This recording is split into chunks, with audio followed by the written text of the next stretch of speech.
Just to confirm, I can see the presentation. Say again? I can see the presentation, just so you know. Yeah, thank you.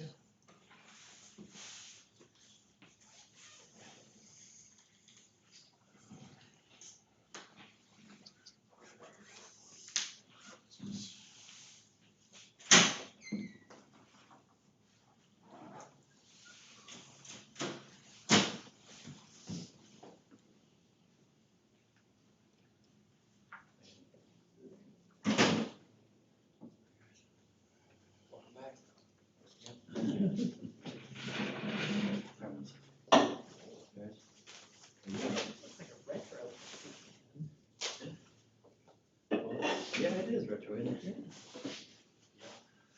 Hopefully it's retro and not vintage, because the Pepsi inside might be kind of nasty. Yeah, that's right. It's gonna be kind of sour tasting.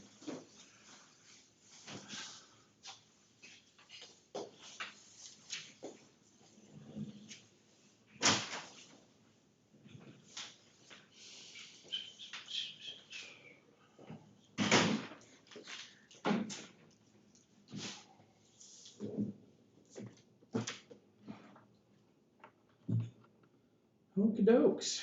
We've got Stephanie and Matt with PFM on the line. Stephanie is on her way back to join us at 7.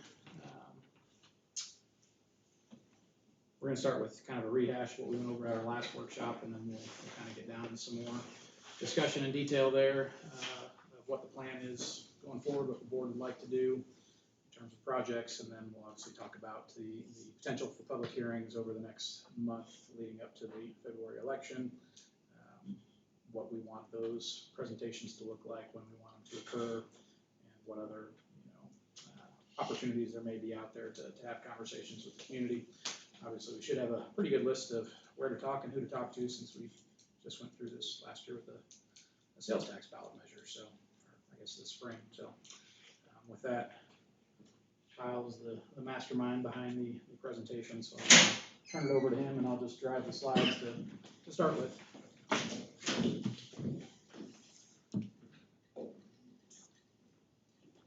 Yeah, we can go ahead and get into it, and I'll try to keep the background a little bit short, because I know a lot of you were here for the last presentation, and those that weren't probably got the material. But just a brief background on how we got to where we're at right now. Back in 2021, we were hired to do an I&I study for the city, and I guess the main issue or reason that we did that study was the city had noticed that there were, the city was receiving high flows at the wastewater treatment facility, and initially we thought it was due to wet weather or storm water entering the wastewater system. And through that study, we did find a few problem areas throughout the system where that was the case, but the main discovery of that study was that the baseline flow received by the treatment facility is actually high, and it's bumping up against the design capacity of the plant. And it's largely just a result of the growth that Ashland has seen over the past 5 to 10 years. And if you look at historical population for Ashland, if you just look at a graph, I mean, it's going like that right now. So that's the big reason for the growth and flow. And then we were hired last year basically to build upon that report and then take a deeper dive of as to what we need to do to upgrade the plant to keep up with future flows received by the plant. So the design flow of the existing facility is 600,000 gallons per day, and actual average flows received by the plant basically over the last year averaged 577,000 gallons per day. So again, you're bumping right up against it. And there were several months throughout that period where that on an average basis, the flow is actually exceeded. I think in 6 months there was over your design capacity. So potential downfalls of this is over time as the flows get higher and higher, that plant, it's only designed to treat that 600,000 gallons per day. So as flows increase, it's going to have a harder time keeping up, and eventually it's likely that it's not going to keep up, and you're going to have treatment deficiencies and likely violations of your discharge permit with DNR. And also, all of those discharge limits, it's based on pounds of contaminants that you're actually sending to the stream. So if you're sending more flow to the stream at a given concentration, it actually equals more pounds going to the stream. So over time, especially as that number keeps going up, DNR might notice that and say, guys, we need to do something here because you're technically sending more pounds to the stream than you're permitted to. There's a link right there if you want to pull up the flow projections. We did a 20-year flow projection. I'll go into that just briefly. Do you know if that's the original or? That's the updated one. I just have all your documents in a drive, so. Can I ask a question? Yeah, of course. So when the plant was originally designed, I'm assuming they did flow projections to determine how big the plant needed to be initially and how long it would last. And obviously, we're exceeding what they thought. So did they use lower numbers than they should have to start out with? Did we grow larger than they thought we would? Where did that discrepancy come in? I mean, I can't really speak to it because we had nothing to do with the original design, and I don't know exactly what all they did to come up with the numbers that they did. I do know that they did some flow monitoring at that time, and the average flows at that time, back in 2016, was around 300,000 gallons per day. And so that's just the actual flow going into the plant at that time. Now, however many, 7 years have passed since then, and that flow has doubled. And so I don't know that. I mean, that meets the census population data, Yeah. that's Yeah. about the time frame that the city is doubling in size. But my understanding is the city knew this was not going to be a long-term solution. And to the magnitude, I don't know if that was known or not. Yeah, just from my recollection, and that this was before I was on the board, but what I remember hearing, obviously, was that the plant was built to be expanded upon and that we would need to expand on it. It just seems like we're at that point a lot sooner than anybody anticipated, and I just know people are gonna be questioning, just like I am, how did we get here so fast without realizing it? Well, I can clarify that a little bit. So when the original bond issue was presented for the existing plant, you need to remember that was, back in 2014, Darla? Yeah, 2014. And at the time, the population of Ashland was teetering around that 3,000 mark, a little bit less. And at that point, they only asked for $7 million. They withdrew some of that money to do the extension up to Route H, which then left them with a little over $6 million to construct the plant. By the time the plant was ready to be constructed, engineering costs and construction costs had exceeded what had been projected when the original bond was placed on the ballot, because now we're talking several years later. Additionally, the plant was supposed to be 3 phases to compensate for Ashland's population growth. And originally they thought that they could do two phases of the 3, but when bids came in, they discovered that that was not going to be a possibility because of the cost of the construction of the plant and then all of the equipment that needed to go in it. Nobody really expected the boom that was happening in Ashland in 2020, 2019, 2020, and 2021. The amount of subdivisions that were accepted and the houses within those subdivisions that started being built, and then the population increasing substantially during really a very short time period. I mean, you have to remember that in 2020 and 2021, you were lucky to find maybe 3 houses on the market in Ashland because they were going that fast. The other thing is that the amount of water that people are using has increased. I mean, we usually had an average bill was, maybe 3,500 gallons, and I think we figured now it's more like 5. So, I mean, there are a lot of factors that went into it. That helps, that makes, And even if you look at our census data for the most recent one, I mean, we're still pretty high on the older population, and those are the folks that, typically don't have kids at home, aren't using a lot of water. Well, obviously that number went down with the census because we have a lot of younger families, so it would make sense that we're using a pretty significant amount of water compared to 5 years ago. We'll look at new home construction, there's like 7 slabs, and everything else is 4-bedroom, 5-bedroom, 3-bath, 4-bath, 3.5 bath. I mean, that's just. Where families. Yep. So I guess to explain this chart a little bit, we looked at several different data points to come up with a future flow projection. We didn't want to just use the flow data, but the flow data is in there. That's the orange and green vertical strips there. That's actual flow data received by the plant. There's 2 flow monitors at the plant that record that data. So we looked at that data between a period of, I think it was June 2020 till the end of 2022. And so those 2 dotted lines are trend lines of the data from both of those flow meters. And then the solid line there is a trend line of actual developments. So kind of the upticks until around 2027 are based on actual developments that have already been accepted by the city.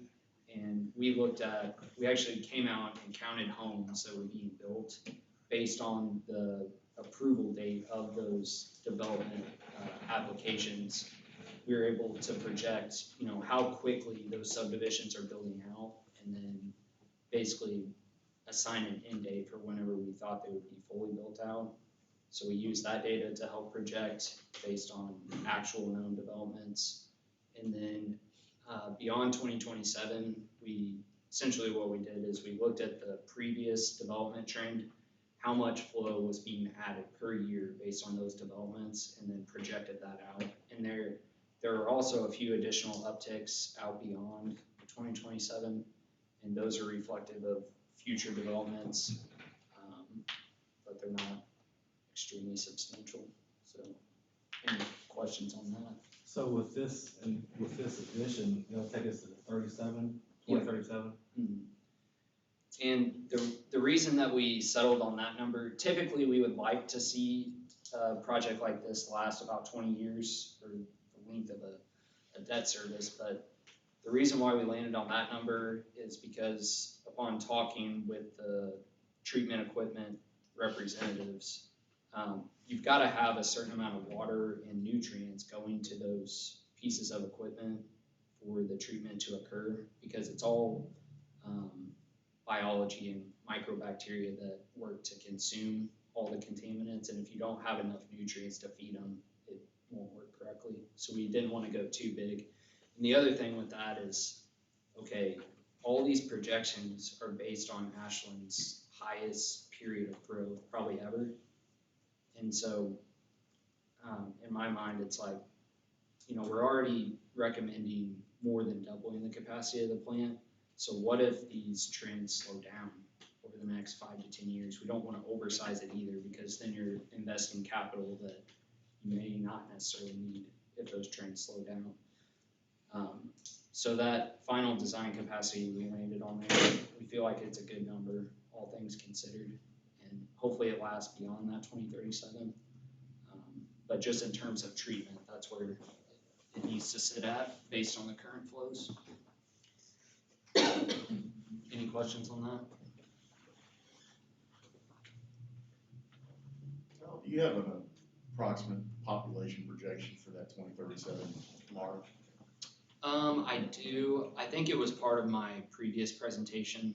I believe the final 20-year projection, so 2045, was like 8,325, somewhere in there. So if you kind of interpolate that, I would say it's somewhere around the 7,000 mark. My best guess. I can get you the exact number though if you want. I'm looking at the report, but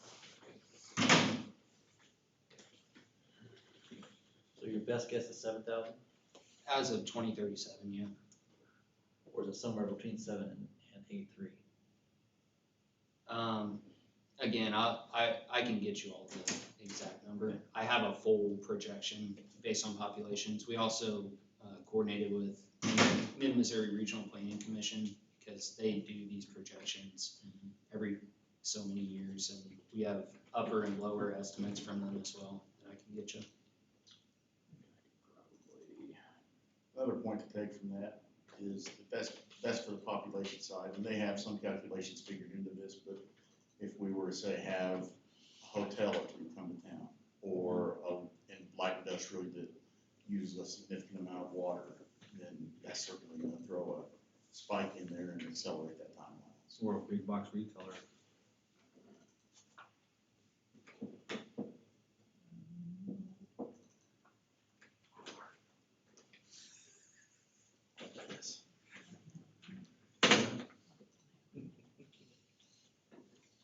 There we go. Yep, 7,000.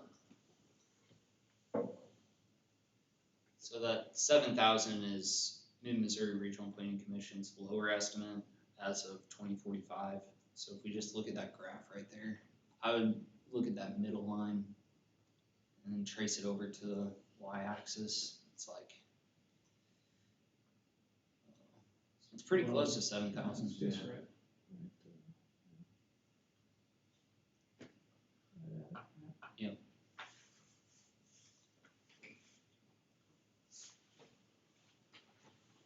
Okay, so I think we can move forward to, yeah, this one right here.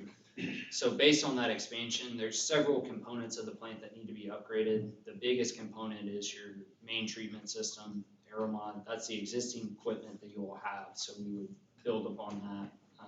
We looked at several different options, but your staff is familiar with operating that equipment, and it's working well. It's doing what it's supposed to do, and it's doing a good job at treating. So given that everybody's familiar with that equipment, we decided that was the best to go with. And it's also.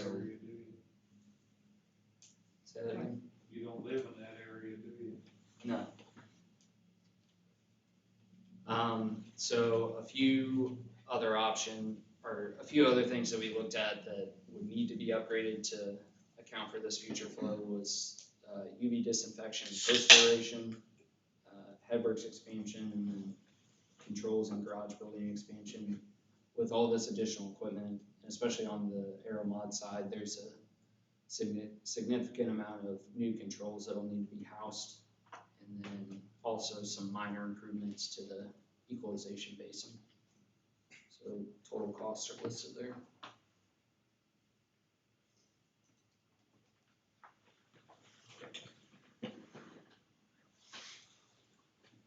Another big portion of the 2022 report focused on the sewer collection system. So right now the city owns, operates, and maintains 19 lift stations, which is a pretty big amount for a town of this size.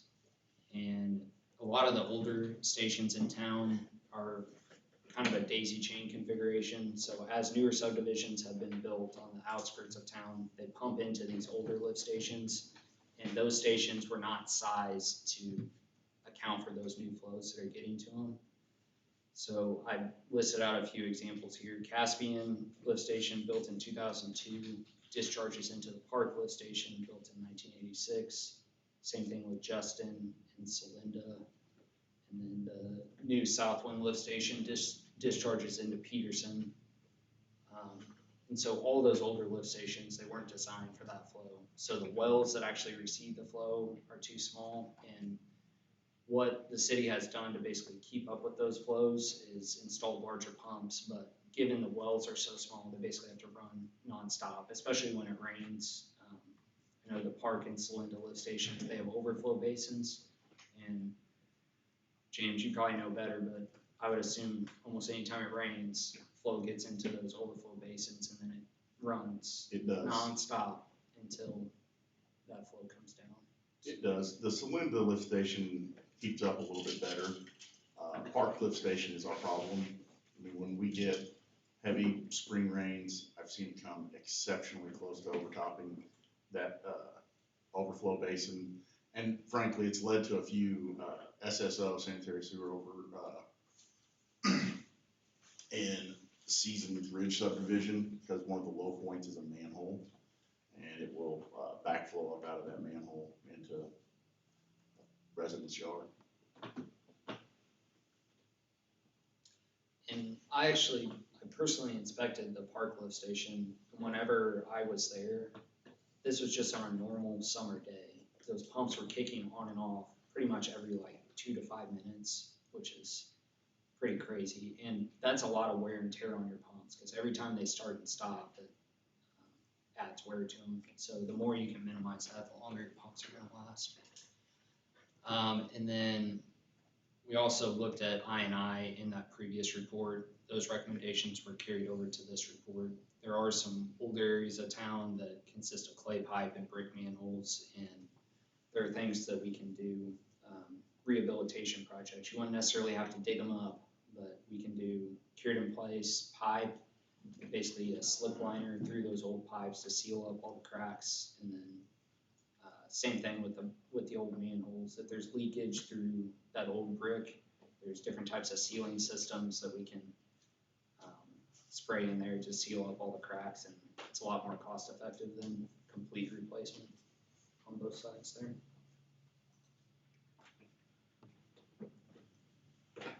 So collection system findings, city should begin planning efforts towards trying to consolidate those lift stations into their distinct sewer sheds. So Ashland kind of sits on like a plateau and it slopes off all sides. So there's distinct sewer sheds that each of those lift stations sit in. And by regionalizing and constructing a new lift station downstream of those, you can eliminate several within each sewer shed. And so what that leads to is less overall maintenance for the city. And, you know, if you're pursuing treatment improvements, there's going to be more responsibility for your staff just down at the treatment plant. So if you can lessen the burden of messing with 19 lift stations throughout town, it's going to significantly improve the, you know, the time management that your staff has to deal with on the collection system side. And there's a map in here that shows this better if we wanted to look at that real quick.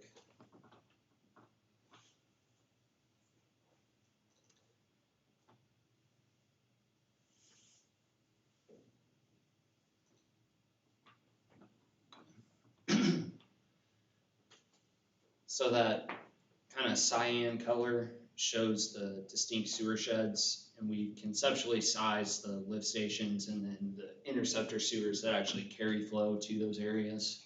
So there's Just focus on like maybe one. Yeah. Let's focus on that northwest.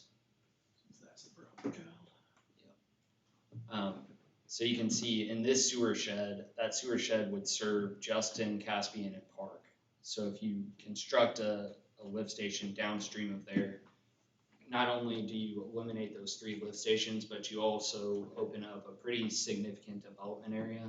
And so the goal with this approach would be to, you know, construct one of those lift stations and then try to focus your development in one of those sewer sheds. So as new development comes along, say somebody came along in a different sewer shed and you had already invested money in that one, you could try to target it there to see that build out and recover some of that capital costs through sewer impact and connection fees.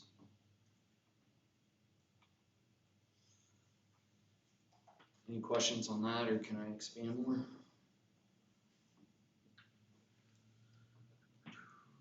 I guess would you be contemplating, I see that it's red for force main all the way down. Are you suggesting a new force main to run all the way? Because I think in like previous conversations, we discussed that the high point is Broadway, so you could potentially force main to that, but with the increased flow, does that mean we need to do something different? Yeah, we looked at that, and initially it may not be an issue, but over time as that shed develops, based on the flow projections that we saw, if you pumped into Broadway, you would have to increase that gravity main size to avoid it overflowing. And so basically what we did. It's cheaper to run force main because it doesn't have to be laid on grade, so we just assumed run force main the whole way and save a little bit of cost that way. Is there like a, I don't even know what you'd call it, to be honest with you, like a time frame on recommended what needs to be done, when, to try to anticipate the population growth to, like Kyle said, the Northwest is the problem.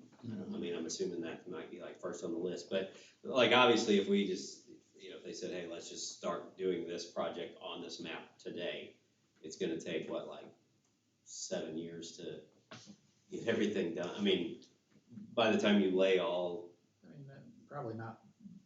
The issue is the financing. So, I mean, what Kyle was suggesting is that we could potentially start some of the front-end planning to make sure there's a path to finance all these. So what he's kind of getting at is, if something develops up here, we have dedicated fees associated with that sewer shed that developer will have to pay to help cover some of our costs and bring that price down. but I just didn't know if there was like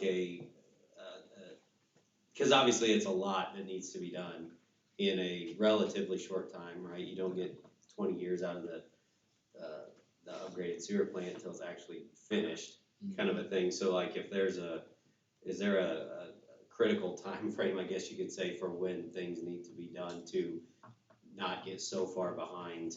Yeah, let's go back to your slides, Kyle, I think. And sorry if that's off track. We can get Well, back I to mean, it. the sewer shed regionalization, that's not an immediate need. That's just something that, best practices, we need to start planning for that, obviously. But if we're having overflows constantly in certain areas and Yeah. equipment in certain areas that are constantly running that are gonna cost us, $30,000 to fix every time or whatever, some of those are probably, Well, I had them added up. I can give you the numbers for this fiscal year so far, keeping in mind that we're in month 8. We've expended $67,870.46. I know I have a bill for $1,600 coming for cleaning Caspian lift station, and we have another pump at Cedric Knoll lift station that needs to be replaced. and so that's basically lift station related. Yes, we're gonna be north of 80K this year. And then last year, we were just under 40K. Now with that, it might seem like, well, that's a really crazy jump from year to year, and it is. But part of that 31K of this year's expenditures should have been on last year's. It was for pumps that failed in fiscal year 23, right at the end of the budget year. By the time we got the approval, get them ordered and received, we're in the new budget year. So it's about the same we're spending It certainly is. 70-ish grand every year. And the thing with that too, of these lift station pumps, because that's the biggest expense, as you all are well aware, we're replacing a lot of old pumps, 20-year plus pumps. I mean, if they're under 10 years, then they're typically a pretty feasible candidate for rebuild. But as of lately, the ones that we've been replacing have been 20-plus-year-old pumps. So we are driving down the overall age of these infrastructure systems, and we're buying ourselves time, but these problems are not gonna go away. We're gonna continue to have to go down this road of replacing a half dozen pumps or better each year until we get to the point of regionalizing to where we're not having near so many lift stations that we have to. What's the estimated cost on regional? That's the next slide. Yep, that's the next slide here. So the system, it's broken into these 4 main sewer sheds, so, they range from about 2.5 to 5 million, depending on which one you're looking at. And that would include the lift station itself, and then a pretty substantial portion of the cost is the gravity mains to actually get flow to those stations. And these costs can vary pretty substantially based on where you actually locate the new station. So if you all told me, well, we don't think that the city's gonna develop this far out of town, we can shift those up closer to town and potentially save some costs as well. But these are the budget numbers based on the locations that we kind of pre-selected for these regional lift stations. These are costs associated with those for each sewer shed.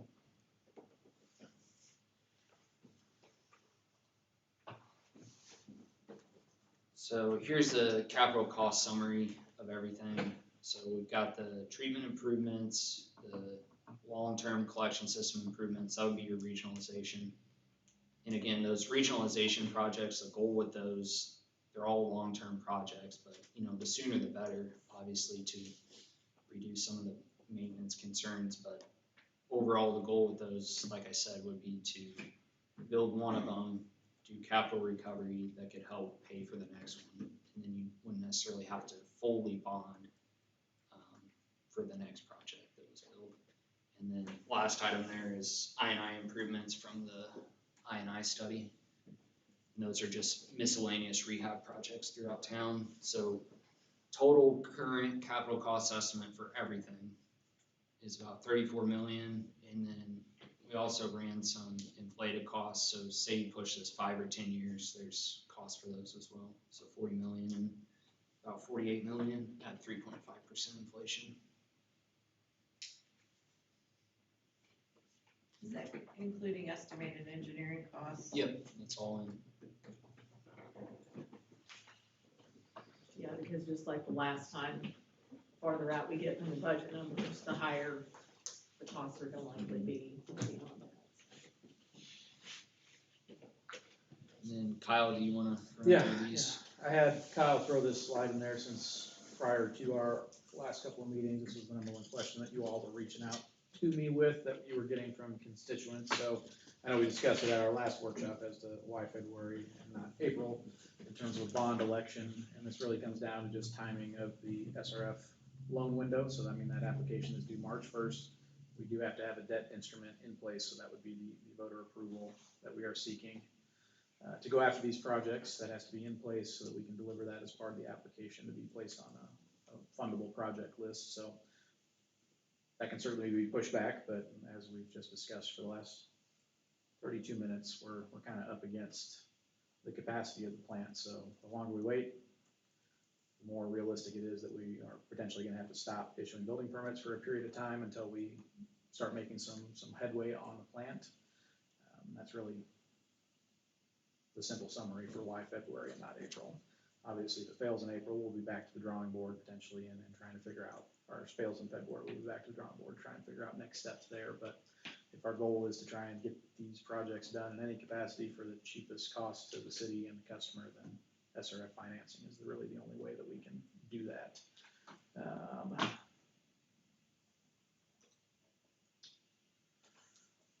So with that, I know I had previously indicated that we had met with DNR to talk about the potential projects and whether or not we could space those projects out in an effort to apply for some grants through the SRF program. So this kind of gives you a breakdown of what that could look like.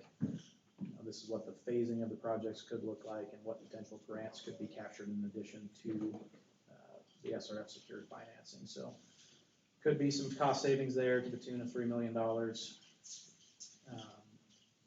And I guess now is probably a good time. This kind of goes to Nate's question on what projects need to go and when they need to go, which I'll kind of let Kyle jump back into an extent. But obviously we're up against capacity, so we can't really pump the brakes on the Aeromod improvements all that much longer.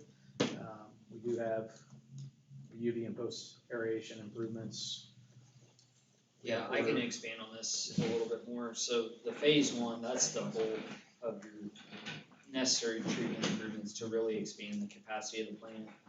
There's these three main components here. The UV and post aeration, that's used to disinfect, and then you've got to put air back into the water before it's discharged. So we actually submitted a anti-degradation review to DNR to establish your new permit limits at this new flow.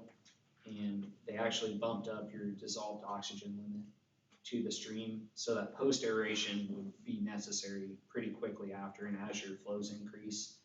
So basically, as soon as we build this plant, you're going to have those new limits, and so that post aeration would be needed to reach that DO limit. The Aeromod will take care of actually all of your additional limits would be treated for in that Aeromod system.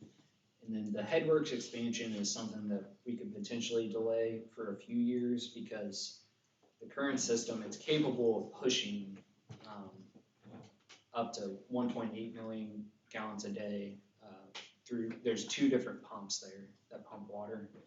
And it was designed where basically those pumps alternate. So it can push 1.8 million gallons, but the screen itself to separate out large solids is sized at 1.2 million gallons. And then if the flow exceeds that, there's a manual bypass screen that it bypasses around. And so like the city regularly sees flows higher than that whenever it rains, but just everyday flow, the headwork system can generally keep up. So that's why this is kind of the order of improvements and when they would be needed. And basically we would look at trying to do these in subsequent years. So the way that SRF financing works is you can apply and be awarded a project in each fiscal year through the SRF's intended use plan. And each one of those projects in each fiscal year is eligible for grants. So if you break it into these three phases, like explained here, you can potentially qualify for those $1 million grants, water quality incentive grants to help pay for those projects.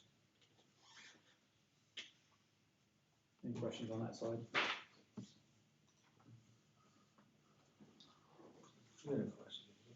I have a question about how the bonding instrument works. So is there a time limit on that? So if we go to the voters and they pass it in February, we have to have it all done within 3 years or 5 years or? Skip ahead. Okay, sorry.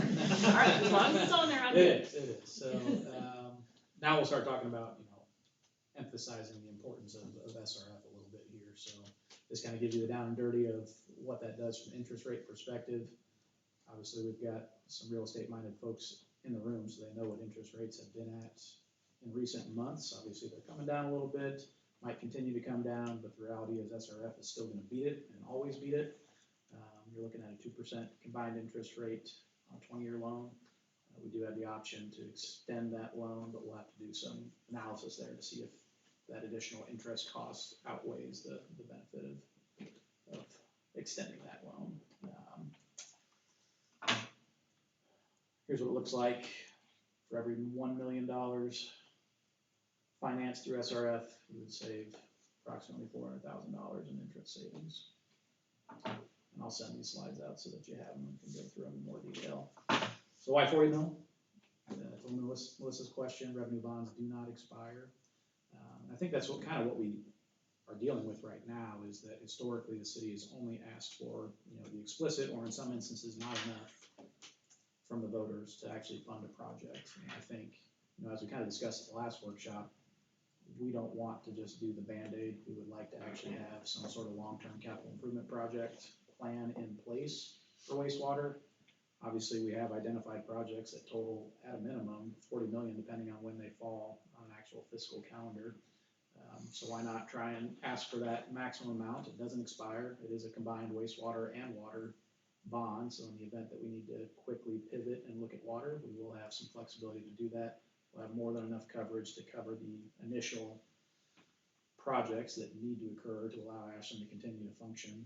And obviously we'll have some built in there for those other identified capital projects, assuming that we don't do something with connection fees, impact fees, whatever, to help subsidize some of those costs to the city and to the ratepayer.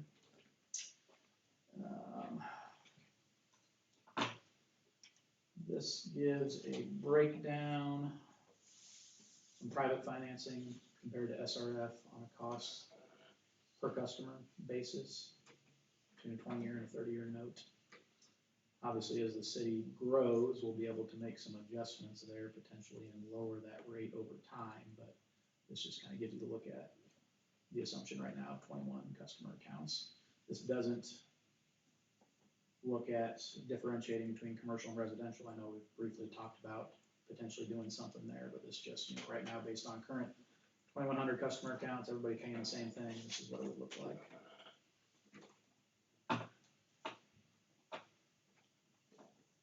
And this is cost per 1 million borrowed as well. So you have to do some math there. And this just, again, kind of shows the savings between private finance and SRF finance loan.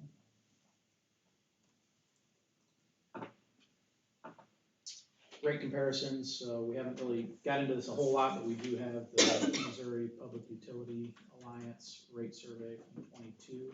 They look at rates, assuming 5,000 gallons of average usage. They look at it as a percentage of median household income for a community. So this is just some rough data when looking at towns 3,500 to 6,000.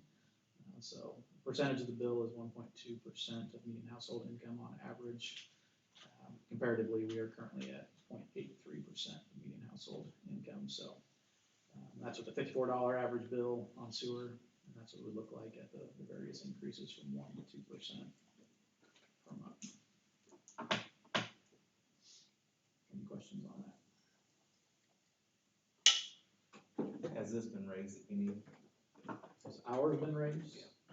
My understanding is the only sewer raise that has occurred is the $5 for. So sewer treatment. over the last 15 years? No, No? so prior to the current plant being completed in 2018, we did the last rate increase, which was an additional $5.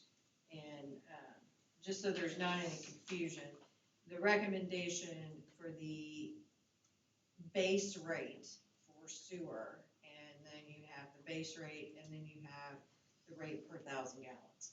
So the rate per 1,000 gallons went up first. And then the base rate went up next. And then it went into 3 phases, so not to shock the citizens. And then the last one was the $5 increase. And that's put on the bill as your wastewater bond for the treatment plant. So your base rate and your rate per 1,000 gallons pays for your fiscal sewer expenses. That $5 goes directly into an account that strictly pays for your bond. But to answer your question, there has historically not been consistent or regular rate increases. So as we kind of discussed at the beginning, we need to determine what our next steps are, when we want to hold public forums, what we want those to look like, when we want them to be, what type of information we want to put out, and obviously what course of action you want to set us on. Obviously, we're going to continue forward with trying to get the bond passed. As Kyle kind of indicated, we'll have multiple years of project applications if that's the desire of the board to space those out. We don't have an answer for you today by any means what a cost to the customer is going to be, because that's a months long financial analysis that will be occurring in conjunction with Kyle's crew designing the plant. We'll start doing the financial analysis on the backside. Take a look at that.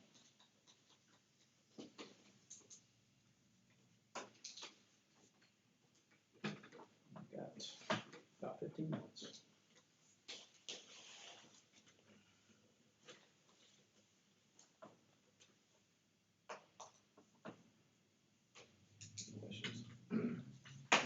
No, I think we definitely need to decide on the dates for the public hearings and get those publicized so that people can start planning to come. People are starting to question, and we just need to get the information out there. Just need to be as open as we can with them, so they know exactly what we're doing, why we're doing it, how the money's being spent, because, Facebook Live is like, we're trying to sneak something past somebody, but we're not. Well, and that's, the first thing that we'll have to educate the voter on is that just because we're requesting 40 million doesn't mean we're going to spend 40 million tomorrow. Obviously, as has historically been done here in the city, on city projects, but also what Southern Boone has done, typically they're asking for a bond amount, and it's the exact amount or thereabouts of what they need to finance a project. So this is certainly a little different. It's not by any means the common approach, or at least an approach that's been seen around here, but that doesn't necessarily mean that it's the wrong approach.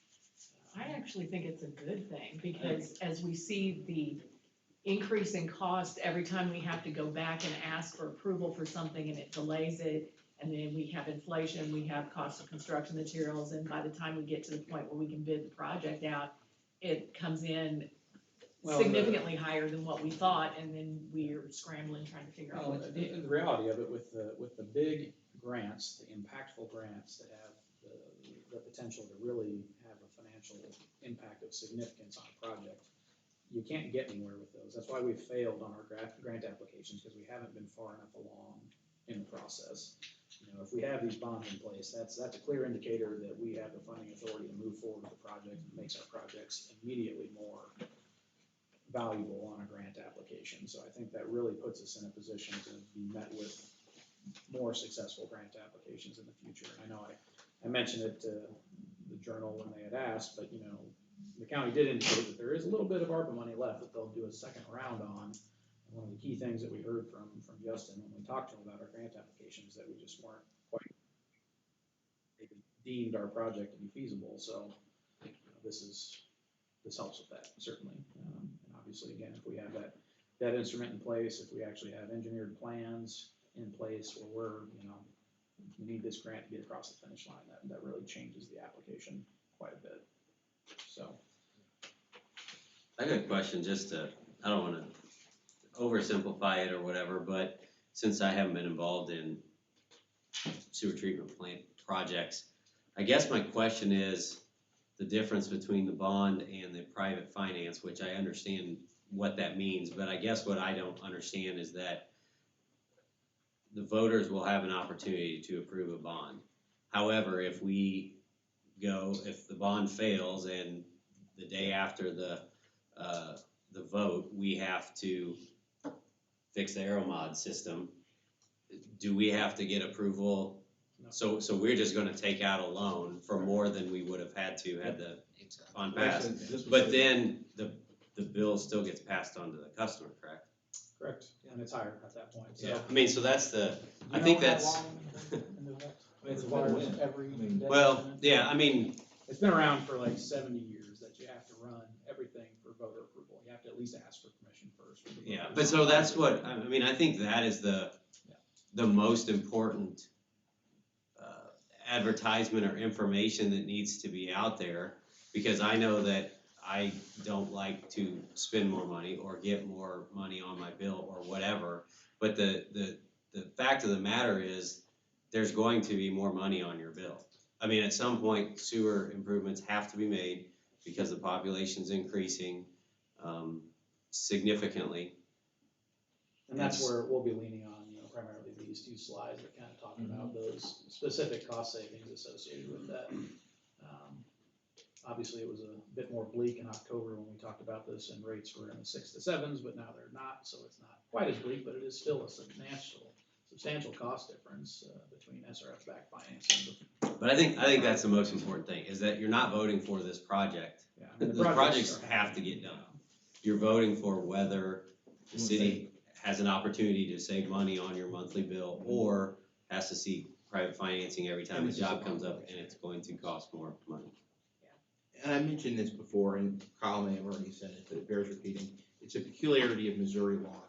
Bond elections are held in February, and it's the only thing on the ballot.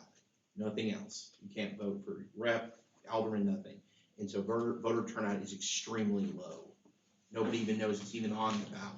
So the education is super important. These things, 50 people voting, like total, is not out of the question, right? So super important to get that education out and just get people to show up, because a handful of people will decide it. Since we're kind of pushing up against the clock here, we don't currently have an agenda for the next meeting in December, so we can certainly revisit this topic again at the second business meeting, unless we think we can determine some dates here in the next 5 to 10 minutes, so I can switch things over and get ready for the business meeting. And what do we want those to look like? Do we want to do a weekend? Do we want to do an evening? Do we want to do a weekday? A little bit. Obviously, we want I think those, so Yeah, too. yeah. we want those close to the election, so, you know, the last 2 weeks of January, ideally. Election is February 6th. I don't know what people's thoughts are on Sundays per se, but I feel like a Sunday afternoon may be beneficial because we are in the heart of basketball games every night. You know, I mean, it's just a busy sports time, it's a busy holiday time. Now, I'm not saying like the Sunday before Christmas kind of thing, but I mean, we're not gonna get everybody in the room. yeah, but I mean, that may be a good day of some sort to try to catch those folks that just are too busy during the week. But I think a weeknight option is good too, obviously. And that opens up, you know, the 28th, the 4th, as potential Sunday options. 21st. I think the 4th is waiting too late, I think we need to. Well, I anticipate at least 2 public sessions, so I mean, that could be and obviously we'll have the candidate forum. I can try and hijack that for a bit as well. Do we know when that is? They usually do it, I imagine it's gonna be on the 29th or 30th in the evening, it's usually that, right before. I can assure you they have not started contemplating. I was just thinking, use it to publicize when we were gonna have the forum, but that sounds like it's gonna be too late, so. We do like an open house session. Yeah, I mean, that's more or less what it'll be an open house. We'll somewhat go through abridged versions of these slides, and be prepared to answer questions. So is everybody okay with the 28th? Can they set up the initial meeting so that we can get that out? In December. We're talking December, right? January. January the 28th? Yeah, Sunday, yeah. Sunday. We don't really need to do anything in December at this point. That's too far out from the election. Okay. So we'll probably do 2 in January, 1 towards the end of the month, 1 in the middle. Yeah, so I would do the 28th for one, and then pick a weeknight for another one, I'd probably shoot, earlier in the month. I'd probably shoot 28th at like a 1 o'clock, 2 o'clock start time, if that's kosher. 2 o'clock would be better.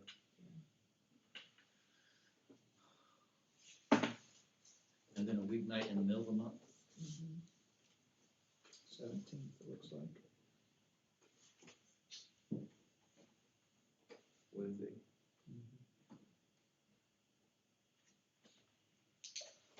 Fine with me. Do 5:30, 6 o'clock, later, what's everybody thinking? I wouldn't say before 6. Yeah, say 6. 6. And Sunday you said 2.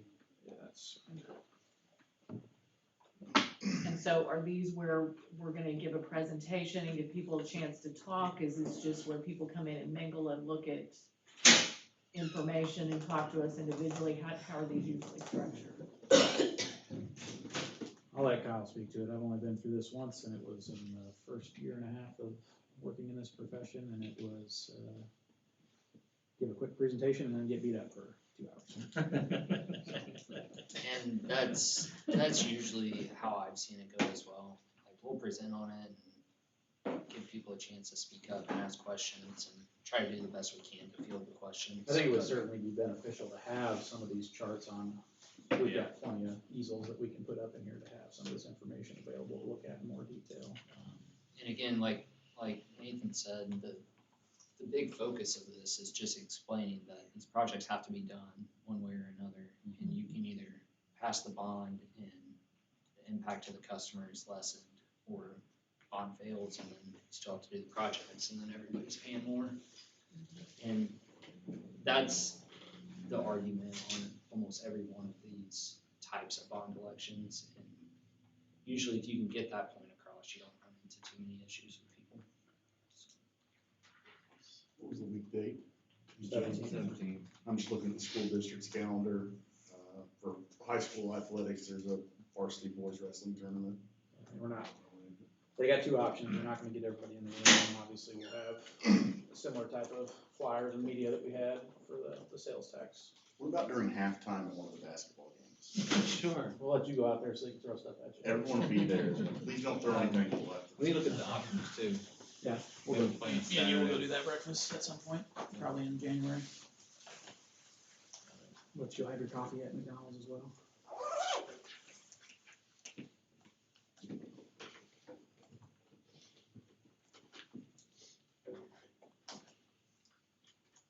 Anything else on this? Otherwise, we got 5 minutes. I need to get some things switched over and we'll, There's pizza in the back.